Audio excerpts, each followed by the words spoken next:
The night air was thick with smoke. The city of Rome, once a jewel of marble and gold, was now a living furnace. Flames licked the sky, consuming homes, temples, and marketplaces. Screams of fear and despair pierced the night, blending with the roar of fire and the crackle of burning wood. Citizens ran through streets that had been the heart of a proud empire, their faces illuminated by the inferno, eyes wide with terror. Rome had faced wars, betrayals, and the fall of leaders, but nothing could compare to the chaos that spread across the city under the rule of Emperor Nero. The man who was meant to guide the eternal city instead watched as it burned, his curiosity and cruelty intertwining with disaster. Some whispered that he sang as the city was consumed, lost in his madness, while others claimed he simply did nothing, indifferent to the suffering around him. In the heart of the Forum, Marcus Valerius, a young soldier and citizen, stood frozen as his home and workshop turned to ash. The heat seared his skin, and the smoke clawed at his lungs, but his eyes were fixed on the flames that devoured the city he loved. "Rome, my Rome," he whispered, voice trembling. "How can you survive this?" Around him, neighbors cried for their lost families.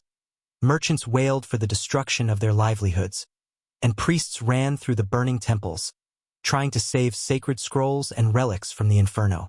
Yet, despite the chaos, a strange determination began to stir in the hearts of the citizens. Nero's palace overlooked the burning city, his golden robes catching the reflection of fire as he gazed out through tall windows. Advisors whispered nervously, fear etched on their faces. "Your Majesty, the city, it is being destroyed," one stammered. Nero smiled faintly, his eyes distant. "Let it burn," he murmured, almost to himself. "From ashes, a new Rome will rise." Meanwhile, Marcus gathered a group of survivors in the shadows of a crumbling temple. Families clung together, their hands dirty with soot and dust. Children cried softly, unsure if they would see their homes again. "Listen to me," Marcus shouted, his voice carrying over the crackle of flames. "Rome has faced the impossible before, and it will face it again. We will not let fire destroy our spirit. We will rebuild."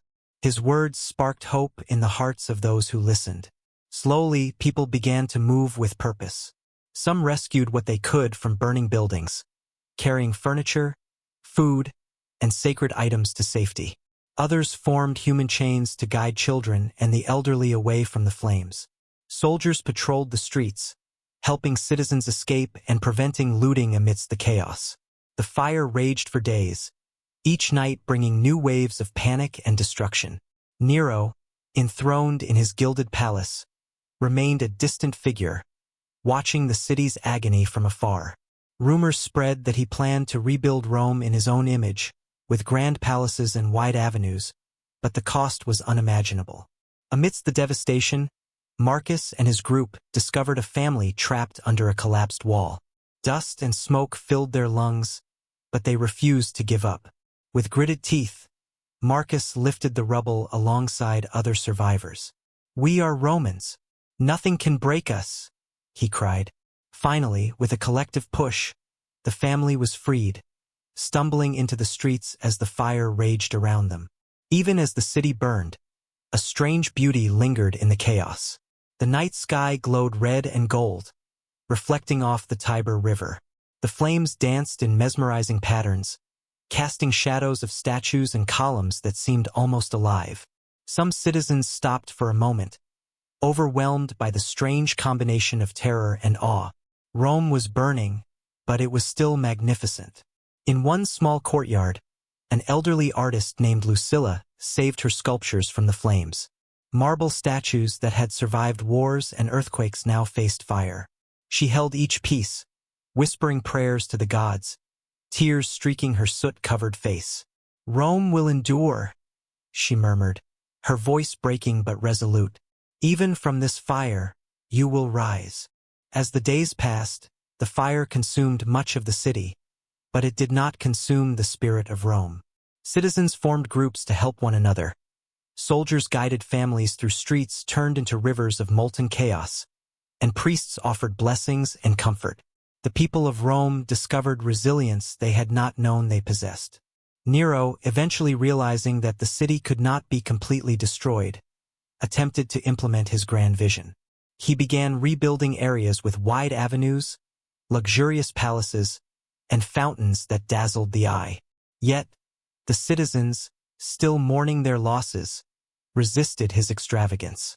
They were determined to restore Rome not for the glory of one man, but for the glory of the city itself. Marcus, along with hundreds of citizens, worked tirelessly to clear rubble and salvage what remained. "We do this for our children," he said, lifting a fallen beam. "For our homes, our temples, and our streets. Rome will rise, because we will not let fear defeat us." The rebuilding process was arduous. Every corner of the city bore scars of fire. Streets were blackened, homes were reduced to ash, and temples stood as skeletons of their former grandeur. Yet slowly, stone by stone, brick by brick, Rome began to emerge from the devastation. The people worked together, sharing tools, food, and encouragement. Children carried water to dampen smoldering ruins. Soldiers helped rebuild walls and fortifications. Merchants returned with supplies, determined to restore the markets and keep the city alive.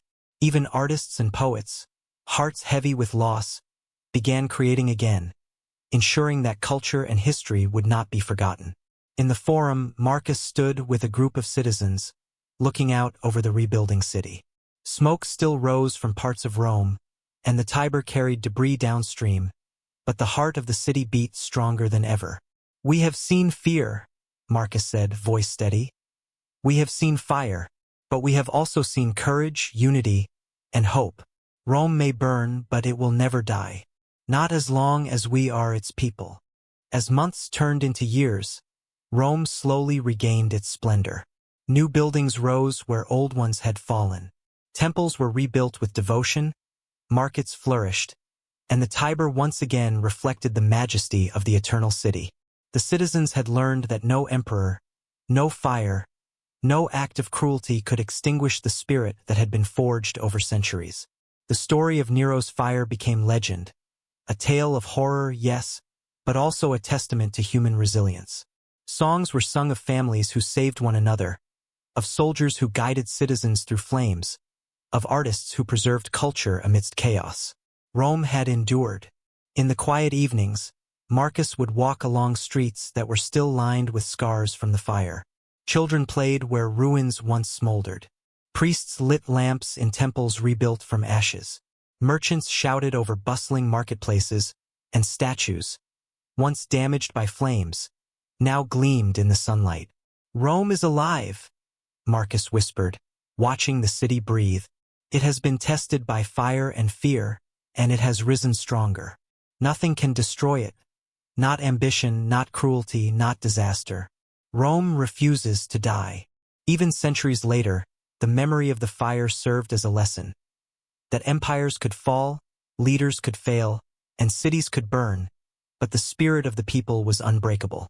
Rome was not merely marble, gold, or temples. It was courage, hope, resilience, and unity.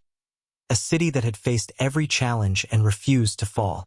And as the sun set over the rebuilt rooftops, reflecting off the Tiber and the gleaming domes, it was clear. Rome had survived the fire, survived fear, and survived the folly of one man. From the ashes, the eternal city had risen once again, stronger, wiser, and more enduring than ever before. Rome would burn again. Rome would face betrayal, wars, and chaos. But the city that refused to fall had proven one unshakable truth. Its heart, its people, and its spirit were eternal. Time had passed, and the eternal city had seen centuries of glory and devastation. From the birth of Rome to the fires of Nero, the city had endured and risen again. Yet now, Rome faced a new and relentless threat. Enemies at its gates, pressing harder than ever before. The empire that had once conquered the known world was under siege, not from within, but from the relentless tide of invaders. On the horizon, dark figures appeared like shadows over the hills. The Goths, fierce warriors from distant lands, had crossed the borders, their shields glinting in the sun. their war cries echoing across the plains. Soon, the Huns, mounted on swift horses, thundered across the countryside, leaving fear in their wake. And from the west, the Vandals advanced, their intent clear, to claim Rome, the prize of the ages. Within the city walls, Marcus Valerius, now an older man with streaks of gray in his hair and lines etched by time and battle, stood on the ramparts. His eyes scanned the horizon, where the enemy forces swelled like a storm ready to break. Rome has faced kings, emperors, and flames, he whispered to the soldiers beside him, and we have survived. Today will be no different. Hold the walls and remember what we fight for. The citizens below prepared for the worst. Families carried water and supplies, reinforcing barricades and assisting the soldiers in any way they could. The Tiber's bridges were guarded, gates were bolted, and towers manned with archers and scouts. Fear lingered, but it did not paralyze them. Rome's people knew that even as walls cracked and towers shook, the spirit within them could never be broken. As night fell, the first attacks began. Goths and Huns attempted to scale the walls, hurling flaming arrows that set watchtowers alight. The soldiers fought valiantly, hurling stones, shooting arrows, and shouting commands to keep the enemy at bay. Amidst the chaos, Marcus ran along the walls, rallying the defenders. Hold fast. Rome is not conquered by fear. Every stone, every wall, every citizen is a shield against our enemies. The battle raged for hours, and the city's sounds became a symphony of war. The clash of swords, the screams of combatants, the roar of flames, and the cries of terrified citizens. Even as sections of the outer walls began to crumble under the relentless assault, the defenders refused to yield. Within the city, children clung to their parents, their eyes wide with terror.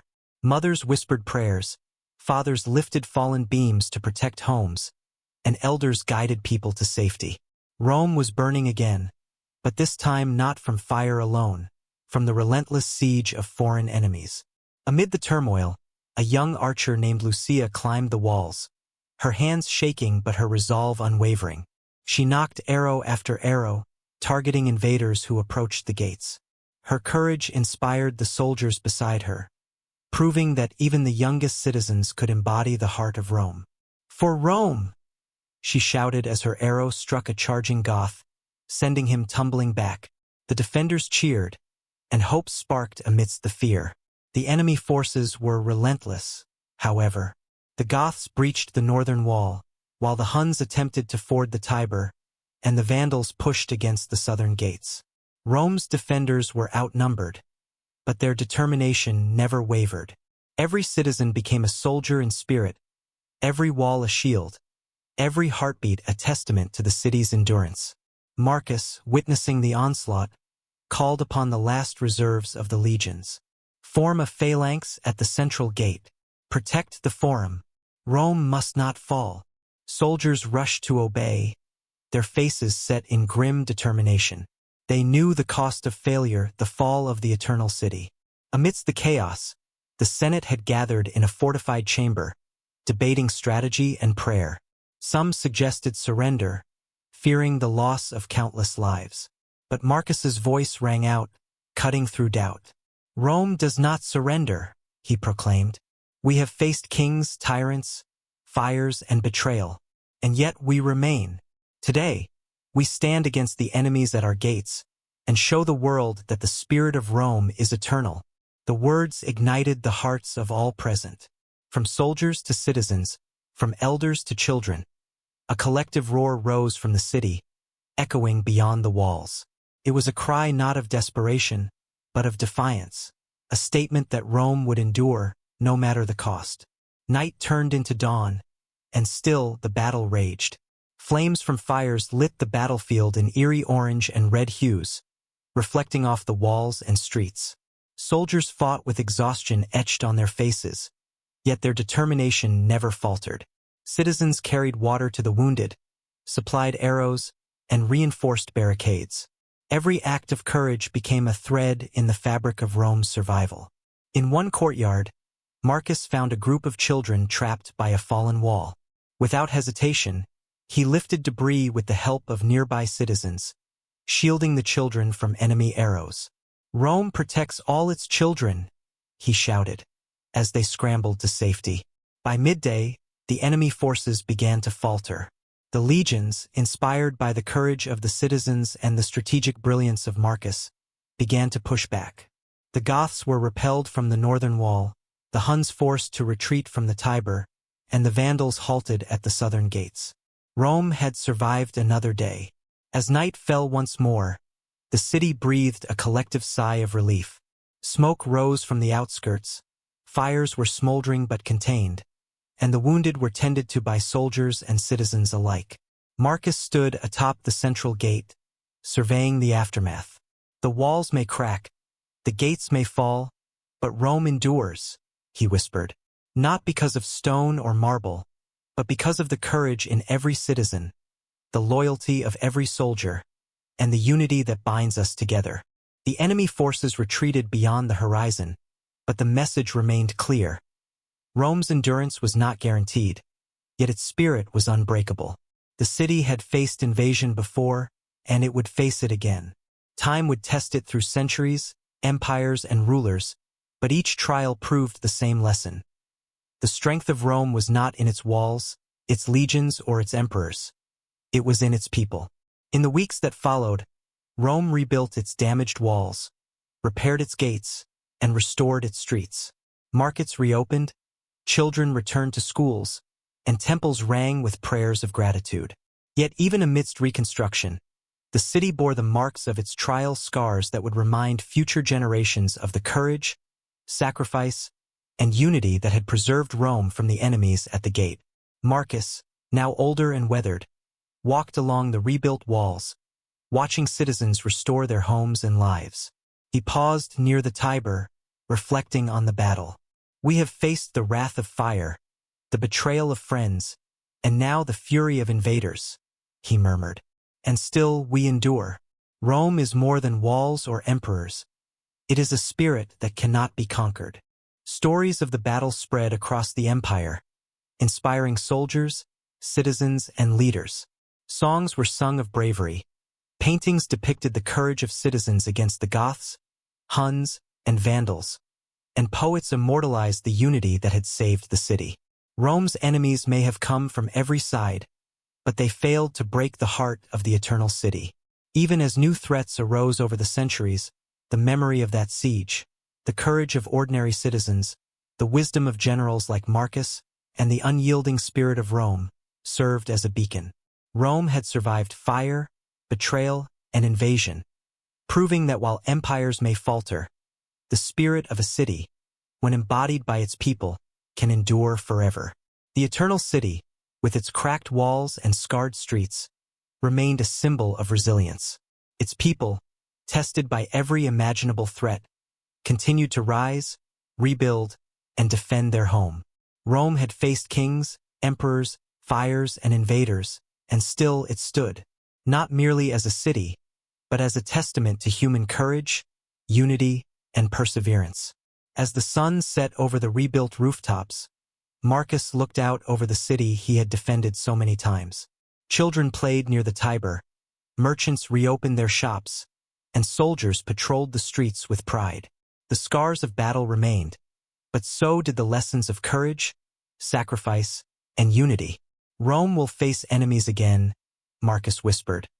"But as long as its people stand together, the city that refused to fall will endure forever." And so, the eternal city remained, a beacon of strength in a world of turmoil, proof that walls may crumble, gates may fall, and enemies may strike, but the heart of Rome, the courage and spirit of its people, would never be defeated. Centuries had passed, and the eternal city had endured fire, betrayal, and relentless enemies at its gates. But time, as unyielding as the Tiber itself, brought a new challenge: the slow, quiet decay of an empire that had once commanded the known world. Rome, the city that refused to fall, now faced its twilight. On a gray morning, the streets of the city were quieter than usual. The marble columns, once gleaming in the sun, were worn and weathered. The markets, which had once overflowed with riches from across the empire, now carried only the hum of local trade. Soldiers marched in smaller numbers, their armor patched and faded, their eyes weary. And at the heart of it all, in the grand palace atop the Palatine Hill, sat the last emperor. Romulus Augustulus, a boy scarcely 16, looked out across the city he was meant to rule. The weight of history pressed upon him like a stone. Around him, advisors whispered nervously, debating strategies that no longer seemed possible. The empire's borders had shrunk, its legions had thinned. Invaders pressed closer, and the people's loyalty wavered. "Is this the end?" Romulus whispered to himself, tracing the banners that still fluttered weakly in the wind. The palace was quiet, save for the soft rustle of paper maps and the distant cries from the streets. In the city below, citizens carried on with their daily lives, yet a tension hung in the air. Mothers whispered prayers to their children, merchants watched the horizon nervously, and soldiers prepared for the inevitable. Rome had faced empires, barbarians, and fires, but now it faced something different: the slow, unstoppable tide of change. From beyond the Alps, Odoacer, a general of Germanic descent, had gathered his forces. Unlike previous invaders, he did not seek mere plunder, he sought dominion. His army approached the city with discipline and purpose, moving like a shadow over the hills. And while the walls of Rome still stood tall, the city's defenders knew that their numbers could no longer hold the tide. Inside the palace, Romulus' advisors pleaded with him to flee, to save his life.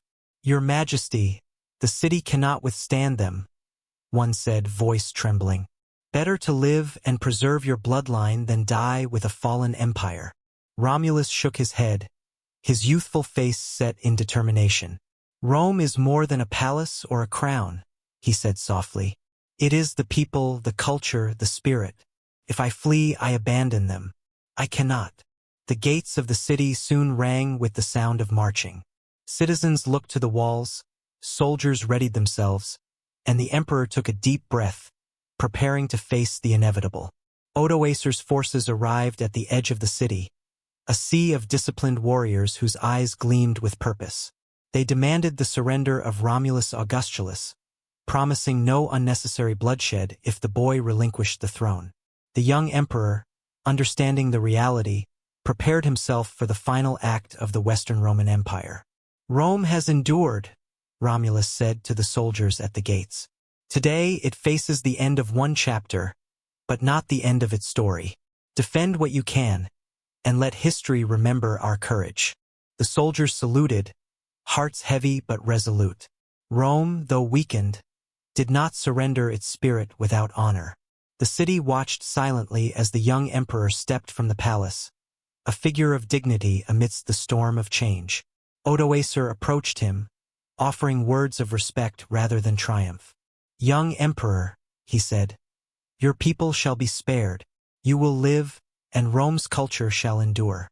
But the throne of the Western Empire belongs now to history." Romulus lowered his head and nodded. He removed the imperial diadem and handed it to Odoacer, a gesture heavy with symbolism. The banners fell, the palaces no longer represented the might of an empire, and yet, the city itself, the streets, temples, and people remained.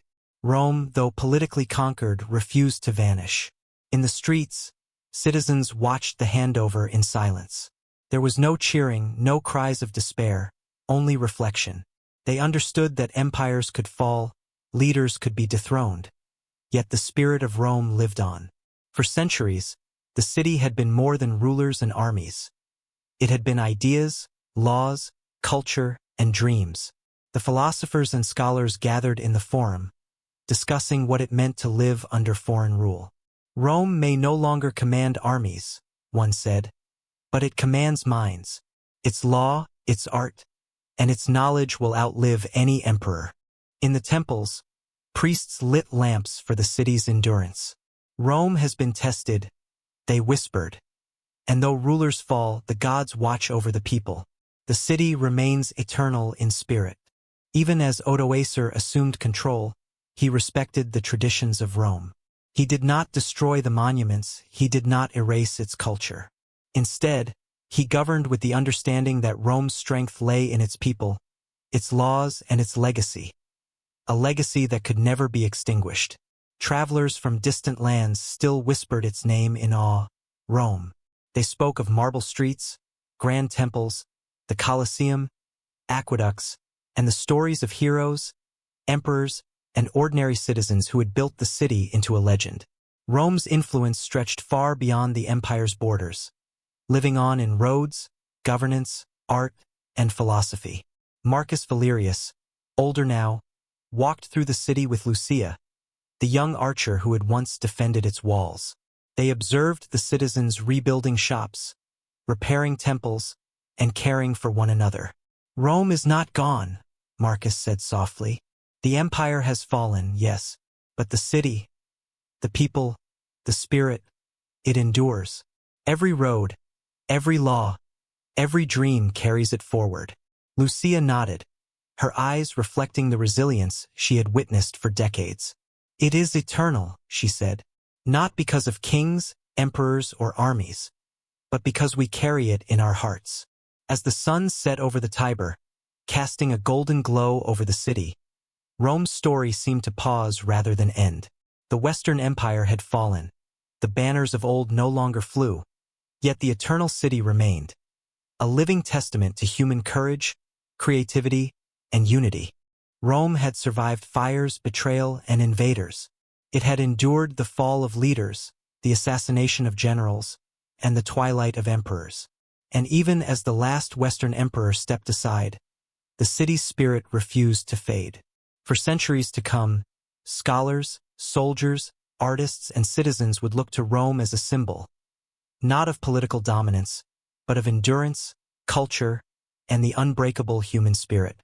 Its roads connected lands, its laws guided nations, and its stories inspired generations. Rome was no longer an empire in the political sense. Its palaces had crumbled, its armies diminished, and its banners lowered. Yet it lived on in every mind, every city that drew from its lessons, and every dream that sought greatness. Rome was eternal not because of rulers, but because of the people and the legacy they had created together. Marcus Valerius and Lucia walked the streets, observing children play where senators once debated, merchants trade where armies had once marched, and temples rebuilt from centuries of devotion. The city's heartbeat was steady and strong, a reminder that Rome had survived every trial and would endure every challenge to come. Rome refuses to fall, Marcus whispered, as the wind carried the echoes of the past. And even when empires end, its memory lives, in law, in art, in courage, in every dream of those who call it home. And so, as the night fell over the eternal city, the streets quieted, the Tiber shimmered under the moonlight, and Rome's story continued. Not in the power of emperors, but in the enduring spirit of the people, the culture, and the legacy that refused to be forgotten. Rome, the city that had seen centuries of triumph and tragedy, remained eternal. Its memory, its culture, and its influence continued to inspire the world, long after the last emperor had left the throne. For Rome had taught humanity a lesson no empire could erase, that a city's spirit, once ignited, can never be extinguished. Rome, the eternal city. Its name still carried weight, centuries after the last emperor had stepped down, after invasions had tested its walls, and after fires had tried to consume its heart. Today, the streets of Rome told stories that no history book could capture, stories of triumph and tragedy, courage and despair, loss and resilience. For Rome had become more than an empire. It had become a lesson, a promise, and a living testament to the endurance of human spirit. Walking through the city, one could see its layered history in every stone. The Colosseum, once echoing with the roars of crowds and the clash of gladiators, now stood in quiet grandeur, scarred yet magnificent. Its arches framed the sky like open eyes, witnessing centuries of change. Tourists, scholars, and citizens alike walked through its corridors, sensing the echoes of battles fought and lives lost, yet marveling at the strength that had allowed such a structure to survive. The Roman Forum, once the hub of politics and commerce, carried a different kind of energy now. Marble columns and ruins rose from the earth like ghosts of the past, whispering tales of senators who had debated passionately, of heroes who had made impossible choices, and of ordinary citizens whose courage had preserved the city through fire, invasion, and betrayal. In the shadow of the Palatine Hill, where once emperors gazed over the empire from gilded balconies, a group of children played among ancient stones. Their laughter echoed through history, a reminder that life endures even after empires fade. Teachers guided them along old roads, telling stories not just of rulers and battles, but of values, ideas, and dreams that had shaped the city. Among the ruins walked Marcus Valerius, now old and gray, his face lined with decades of memory. Beside him was Lucia, who had once defended the walls as a young archer, now an elder herself. They walked silently for a while, taking in the streets, the arches, and the lingering spirit of Rome. "Do you see it, Lucia?" Marcus said softly. "Rome has survived everything. Fires, betrayal, invasion, the fall of emperors. And yet it still stands. Not because of armies, not because of kings, but because of its people." Lucia nodded. "It lives in every person who walks these streets, every law that guides justice, every road that carries travelers across nations.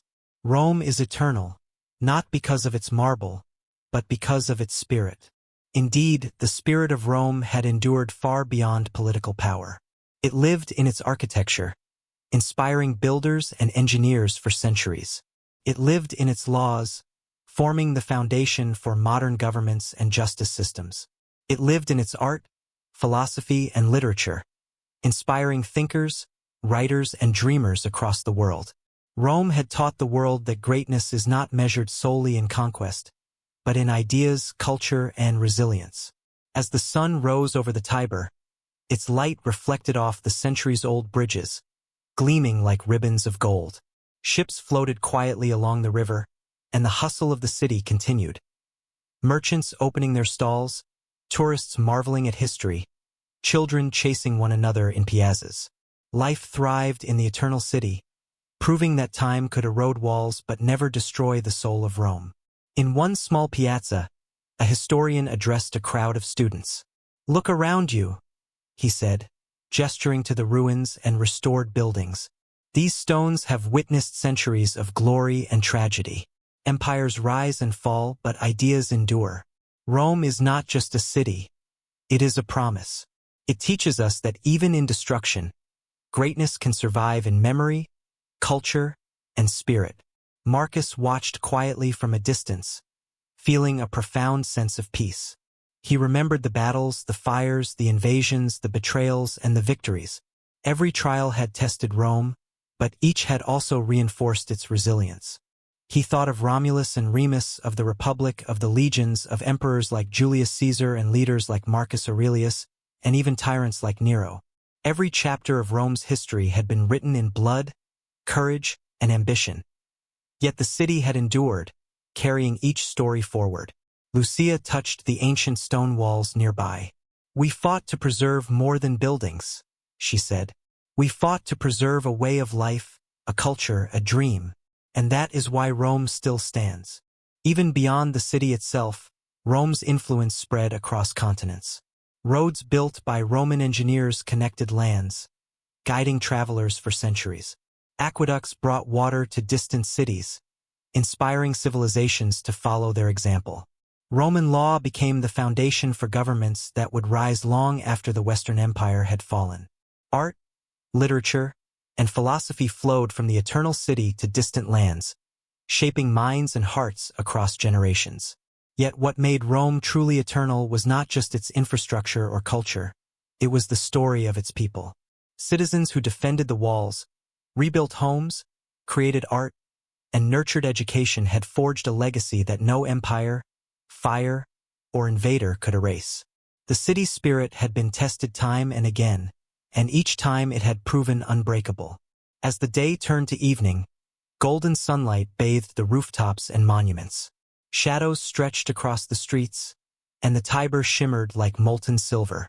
Tourists took photographs, children chased pigeons, and street performers entertained crowds. Yet the city seemed to pause in reverence for its own history. In the heart of the city, a ceremony was held to honor the legacy of Rome. Scholars, citizens, and visitors gathered in the forum, where once senators had debated fiercely. Marcus and Lucia stood together, watching young children reenact scenes from history: the founding of the Republic, the bravery of legions, the resilience of citizens against fire and invaders. "See how the story continues," Marcus whispered. "Even without emperors, even without armies, Rome's lessons live on. Its story is not confined to history books. It is alive in every mind that cherishes courage, wisdom, and unity." Lucia smiled. "Rome is more than a city," she said. "It is a promise that greatness can fall, but never truly die." As the ceremony concluded, the crowd dispersed into the streets, carrying the stories with them. The Eternal City, alive with history and memory, continued its quiet but powerful lesson: that civilizations may falter, rulers may fail, and buildings may crumble, yet the spirit of a city, if nurtured by its people, is eternal. At night, as the moon rose over the Tiber, the city seemed to glow with an inner light. The Colosseum, the Forum, the Pantheon, and countless other monuments stood as guardians of memory. The streets were alive with whispers of the past, lessons of courage and resilience echoing through arches and alleys. Rome was no longer the center of an empire, yet it remained the heart of something greater: human aspiration, endurance, and the capacity to rise from any challenge. Marcus and Lucia walked to a hill overlooking the city. The wind carried scents of food, smoke from hearths, and the faint tang of the river. "Look at it," Marcus said, voice soft. "The city that has faced fire, betrayal, invasion, and the fall of emperors, and yet it breathes. Teaches us, it inspires us, and it endures. Rome is eternal." Lucia nodded. "It is a city of memory, a city of lessons, a city of dreams. Every street, every ruin, every voice carries its story forward. Rome has survived every test, and it will survive the tests yet to come." The Eternal City, the city that had refused to fall, had become a living teacher. Its roads taught travelers about trade and strategy. Its laws taught justice. Its art inspired imagination. And its history reminded all who walked its streets that resilience and courage could withstand even the harshest trials. Even as empires rose and fell around it, Rome remained a beacon. Travelers told tales of its wonders, scholars studied its lessons, and citizens honored its legacy. The city's spirit had transcended time, proving that greatness is not limited to conquest or power, but exists in ideas, culture, and the hearts of people who refuse to forget. Rome was never just a city. It was a promise that civilizations can rise and fall, that empires can crumble, but that the spirit of a city, forged by courage, resilience, and unity, can endure forever. And as the first light of dawn touched the rooftops and ancient stones, the Eternal City stood proud. Its story continued, in memory, in culture, in every heart inspired by its legacy. Rome, the city that had faced every imaginable trial, remained eternal. Not because of walls or emperors, not because of armies or gold, but because of the human spirit it nurtured and the dreams it carried through time. Rome had survived fires, betrayals, invasions, and the fall of emperors. Yet in every street, every ruin, and every voice, it whispered the same truth: greatness may fall, but it can never truly die. And so, the Eternal City endures, a teacher, a legend, a promise, for all who come to listen, to learn, and to dream. The Eternal City stands as a testament to dreams, resilience, and history that lasts forever. If this story moved you, like, comment, and subscribe to explore more incredible journeys from the past.